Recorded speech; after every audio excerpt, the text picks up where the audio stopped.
جامع ترمذی میں روایت ہے حضرت ثوبان سے رضی اللہ تعالی عنہ،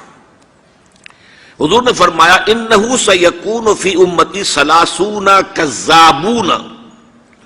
کلہم یزعم انہ نبی وانا خاتم النبیین لا نبی بعدی۔ آپ نے فرمایا میری امت میں 30 افراد ایسے اٹھیں گے